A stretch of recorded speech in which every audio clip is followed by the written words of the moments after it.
अस्सलाम वालेकुम dear students. जैसा कि कल हम पढ़ रहे थे अबाउट द केमिकल इक्वेशन। तो केमिकल इक्वेशन जैसा कल मैंने पढ़ाया ऑनलाइन क्लास में, it is the short hand method of representing a chemical reaction in terms of symbols and formulae of the different reactants and products. So that is a chemical equation. आज हमें क्या सीखना है? How to write and how to balance a chemical equation. So सबसे पहले हम एक chemical equation को कैसे लिखते हैं, हाउ टू राइट इट। तो केमिकल इक्वेशन जब हम लिखते हैं तो सिंबल्स एंड फार्मूले जो हैं, चाहे वो रिएक्टेंट्स हैं या प्रोडक्ट्स के, वो सब हमें लिखने पड़ते हैं। लेकिन the symbols and the formulae of the reactants are written on the left hand side. जो लेफ्ट हैंड साइड होता है केमिकल इक्वेशन का, जैसे कि मैं यहाँ पे लिखूंगा A प्लस बी, ये प्रोडक्ट बनाते हैं C प्लस D। तो for example this is a chemical equation. तो इसमें मैंने लिखा A प्लस बी, ये दोनों रिएक्टेंट्स हैं। तो रिएक्टेंट्स कहाँ से हम लिखते हैं? ये हम लिखते हैं on left hand side, on the इनके चाहे सिंबल्स हों चाहे फार्मूलाज हों, तो वो हम on left hand side, the symbols and the formulas of the reactants are written on the left hand side. तो ये हम लेफ्ट हैंड साइड से, ये वाला साइड जो है ये लेफ्ट हैंड साइड है, लेफ्ट हैंड साइड से लिखते हैं। और अगर ये रिएक्टेंट, अगर एक, कभी कभार रिएक्टेंट एक ही हो सकता है, अगर अब एक से ज़्यादा हैं तो they are separated by a plus sign. जैसे कि ये प्लस साइन हमने बीच में लगा दिया है, तो reactants are separated by plus sign. And likewise the products, they are written on the right hand side. This is the right hand side of the chemical equation. तो ये जो right hand side वाला है, अगर इसमें product एक से ज़्यादा है, they are also separated by a plus sign. तो प्लस साइन उनके बीच में हम लगा देते हैं, प्रोडक्ट्स के बीच में, अगर एक से ज़्यादा प्रोडक्ट्स हों। और नाउ रिएक्टेंट्स जो हैं और products, they are also separated. Reactants separate होते हैं from products by an arrow. ये बीच में जो है ये एरो यहाँ पे है, ये एरो जो है, and this arrow always points towards the products. ये एरो जो है ये प्रोडक्ट्स की तरफ पॉइंट होता है। तो कभी कभार आप केमिकल इक्वेशन में ऐसे भी देख सकते हैं, ऐसे एरो होंगे। अगर किसी भी केमिकल रिएक्शन में एरोज इस तरह से होते हैं, then that chemical equation is a reversible one. तो उसमें क्या होता है, तो रिवर्सिबल में क्या होता है, उसमें रिएक्टेंट्स पहले प्रोडक्ट्स बनाते हैं, तो फिर प्रोडक्ट्स वंस अगेन रिएक्ट होके वापस प्रोडक्ट्स बनाते हैं, तो वहाँ पे हम एरोज ऐसे डालते हैं। इट मीन्स कि रिएक्शन जो है ये बोथ साइड्स, ये two ways it takes place from reactants to products, and then again products, they act as the reactants and they form the products. So that is the reversible chemical equation. Now ये होता है कि हम कैसे एक chemical equation को लिखते हैं, how to write a chemical equation. After that we definitely need to balance it after writing a chemical equation. तो बैलेंस कैसे हम करते हैं केमिकल इक्वेशन को, और क्यों करते हैं केमिकल इक्वेशन को बैलेंस, वो अब हम देख लेंगे। फॉर एग्जांपल हमारे पास एक केमिकल रिएक्शन है, like zinc plus H2SO4 sulphuric acid, it gives zinc sulphate plus oxygen. ये हमारे पास एक केमिकल इक्वेशन है। इसमें रिएक्टेंट्स आप देख सकते हैं, जिंक है, सल्फ्यूरिक एसिड है, और प्रोडक्ट्स जो है वो जिंक सल्फेट एंड ऑक्सीजन। ये एक केमिकल इक्वेशन है इन the form of, this is the symbol and this is the formula.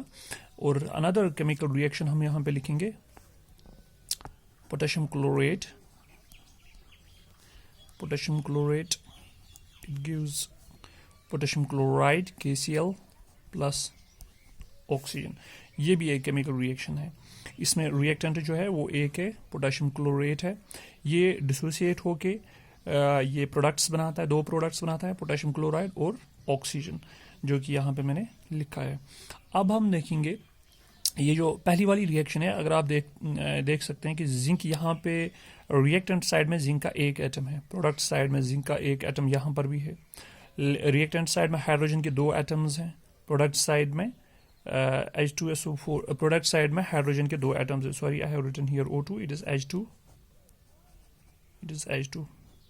So product side में भी हाइड्रोजन के दो एटम्स हैं। सल्फर यहाँ पे रिएक्टेंट साइड में एक एटम है, सल्फर यहाँ पे प्रोडक्ट साइड में एक एटम है। अब हम ऑक्सीजन देख लेंगे। ऑक्सीजन यहाँ पे 4 एटम्स हैं रिएक्टेंट साइड में, प्रोडक्ट साइड में ऑक्सीजन भी 4 एटम्स हैं। तो अगर आप देख सकते हैं कि हर एक एलिमेंट जो कि रिएक्टेंट साइड में प्रेजेंट है वो प्रोडक्ट साइड में भी प्रेजेंट है, और हर एक एलिमेंट जो रिएक्टेंट साइड में है उसके जितने एटम्स रिएक्टेंट साइड में हैं उतने ही एटम्स प्रोडक्ट साइड में भी हैं। So it means if you find the number of the atoms of elements, all the elements on the reactant side, they are equal to the number of atoms on the product side, then that equation is called a balanced chemical equation. अगर आप ये वाली reaction आप देख लेंगे, यहाँ पे potassium chlorate है KClO3, यहाँ पे रिएक्टेंट साइड में पोटेशियम का एक एटम है, प्रोडक्ट साइड में पोटेशियम का एक एटम है, रिएक्टेंट साइड में आप देख सकते हैं कि क्लोरीन जो है वो एक एटम है, यहाँ पर भी क्लोरीन है, लेकिन ऑक्सीजन यहाँ पे 3 एटम्स है। There are 3 atoms of the oxygen on the reactant side and there are 2 atoms of the oxygen on the product side, so we definitely need to balance it. इस ये वाली reaction जो है ये unbalanced reaction है, unbalanced है, ये balance नहीं है क्योंकि number of atoms on reactant side and product side बराबर नहीं है। तो इसे हम स्केलेटल इक्वेशन भी कह सकते हैं, स्केलेटल इक्वेशन भी हम इससे कह सकते हैं, and we need to balance it. अब हमें इसको ज़रूरत क्यों है बैलेंस करने की? Because in order to satisfy the law of conservation of mass,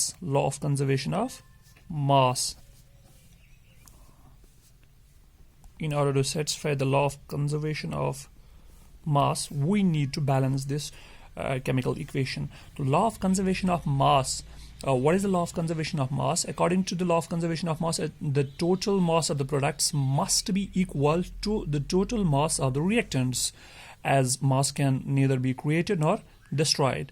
This is possible only if the number of atoms of each element is equal on the two sides of the equation. तो अगर एक equation में LHS में जितने भी atoms है उतने ही atoms RHS में होंगे, यानी कि रिएक्टेंट्स एंड प्रोडक्ट्स के एटम्स जो हैं वो बराबर होंगे, तो ही मास जो रिएक्टेंट्स का है वो बराबर आएगा to the mass of the total mass of the products. So it means that time this chemical equation, it will satisfy the law of conservation of mass, because mass can neither be created nor destroyed. तो mass जो है वो हमें destroy नहीं होना चाहिए, ना ही हम इसे create कर सकते हैं, तो ये बराबर आना चाहिए on reactant and product side.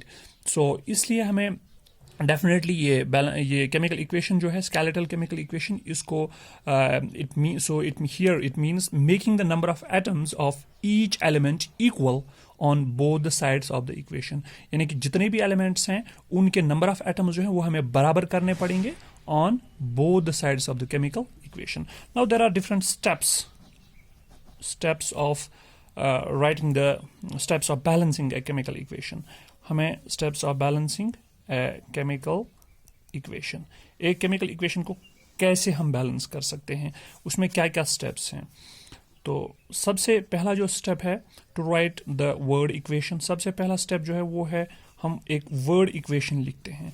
लेकिन वर्ड इक्वेशन हम उस टाइम लिखते हैं जब हमें रिएक्शन, जो गिवन रिएक्शन है, if it is not in the form of symbols and formulas, then we need to write the word equation. For example, we need to write ZnC, zinc reacts with sulfuric acid, then it gives zinc sulfate and hydrogen. अगर इस तरह से लिखी हुई है कोई reaction तो we need to write, पहले जिंक को लिखना पड़ेगा ZnC, then सल्फ्यूरिक एसिड लिखना पड़ेगा, पूरा नाम लिखना पड़ेगा, it gives so and so on. So इस तरह से वर्ड इक्वेशन अगर वहाँ से दी गई है, अगर फॉर्मूलाज और सिंबल्स में नहीं है तो हमें वर्ड्स, इनके नाम लिखने पड़ेंगे, इन एलिमेंट्स के या कंपाउंड्स के नाम लिखने पड़ेंगे, and that's called the word equation. तो अगर आप वहाँ से, if you have already the chemical equation is already given in the form of the symbols and the formulas, then you don't need to write word equation. Then there is the second step, that's called to write the skeletal chemical equation. Skeletal chemical equation. तो अब skeletal chemical equation कैसे लिखनी पड़ेगी? हमें हर एक element का symbol और हर एक एलिमेंट का जो है फॉर्मूला वो हमें लिखना पड़ेगा. फिलहाल हम सिर्फ सिंबल लिखेंगे और फॉर्मूला लिखेंगे. जब हम सिंबल और फॉर्मूला लिखेंगे तो उससे हमें ये पता चलेगा कि ये स्केलेटल केमिकल इक्वेशन बन गई. अभी ये बैलेंस नहीं हुई, सिर्फ स्केलेटल केमिकल इक्वेशन बन गई. Then there is the third step, and that third step is to enclose the formulas in boxes. तो जितने भी हम सिम्बल्स लिखते हैं या फार्मूलाज लिखते हैं उनको आप इनक्लोज कीजिएगा किन में, बॉक्सेस में. क्यों? उससे हमें ये पता चलता है कि जब हम एक सिंबल को, for example this is zinc, हमने इसको एक बॉक्स में यहाँ पे रखा, इससे ये पता चलता है कि ये जो जिंक है, now the whatever is the subscript of the zinc that can not be changed. So enclose the formula of each reactant and product in a box.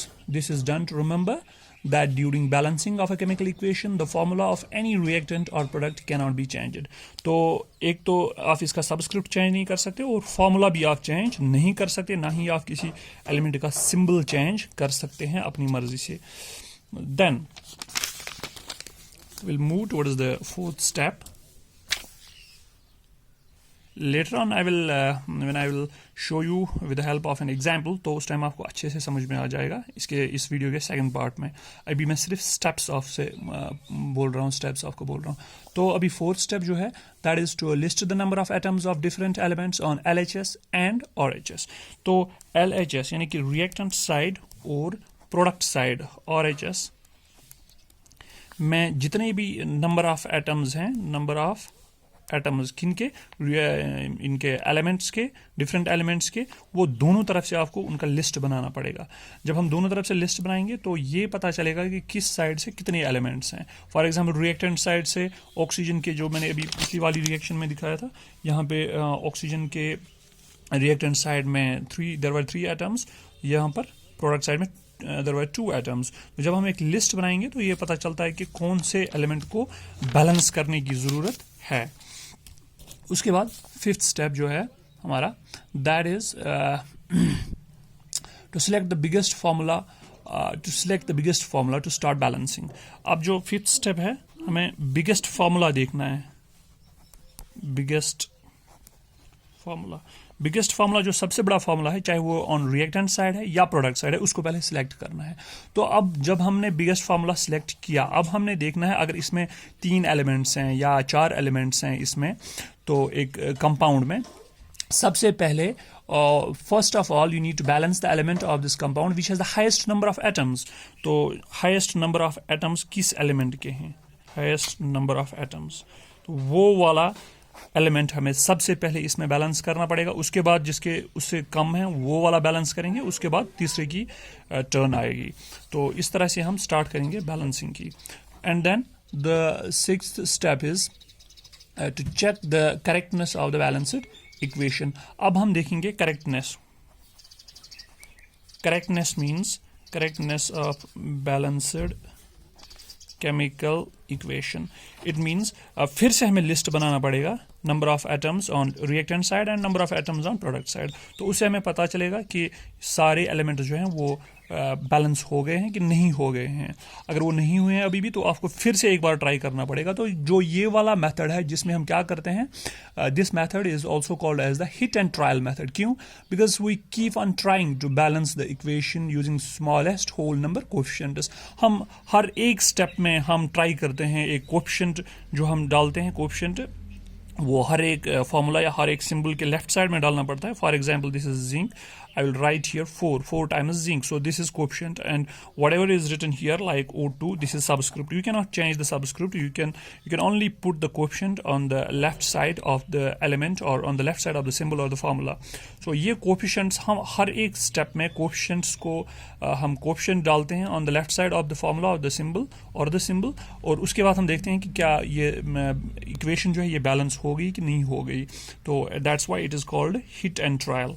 Heat and trial, हम ट्राई करते रहते हैं. Hit and trial method of balancing the chemical equation. तो अब हम ये जो chemical equation है इसको हम देखेंगे, एक केमिकल इक्वेशन को हम बैलेंस करके देखेंगे with the help of all these steps. तो आपको समझ में आएगा कि कैसे एक केमिकल इक्वेशन को बैलेंस करना है. But that will be in the part second, because I need to keep the video very short as I need to upload it also, and it takes lots of time to upload it. So this was your teacher Irfan Majid Bhatt from High School Mandigam. Thanks for watching.